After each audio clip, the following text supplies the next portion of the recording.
Is it time to put a higher priority on purchasing second passport in regards to percentage of assets that you have available to spend to get one? Well, yeah, I mean, that's the big question, Eric. I mean, if you're spending 100% of your net worth to buy a passport, then I don't think that makes much sense. But if it's 1%, then I think, yeah, it definitely makes a lot of sense. Yeah. And the last part is with what looks like a free speech shutdown.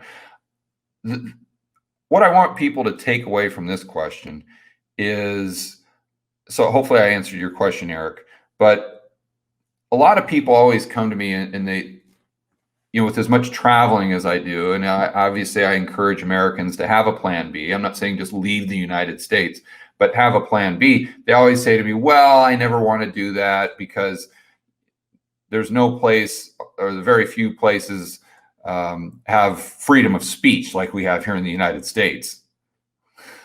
I'm like, okay, you have to differentiate between the laws that are on the books and the reality of the laws, or the reality of how, let's use freedom of speech as an example, is actually applied in the real world, in the society.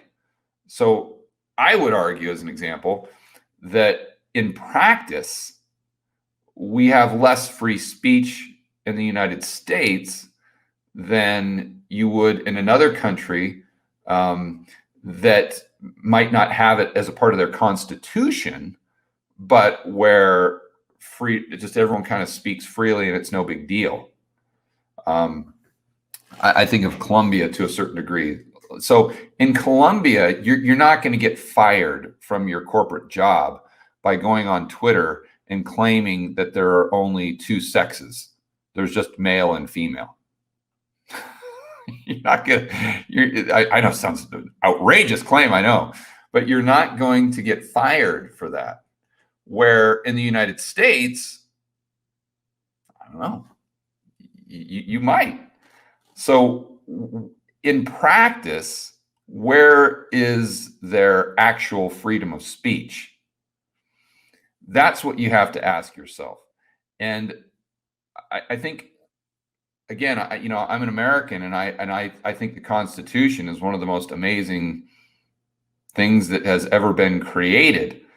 But unfortunately, just looking at it through the lens of being realistic, you have to say, okay, yeah, that's technically you have the right to free speech, but in practice, you're not going to be thrown in jail for saying something, but they're just going to destroy your life. So do we really have freedom of speech?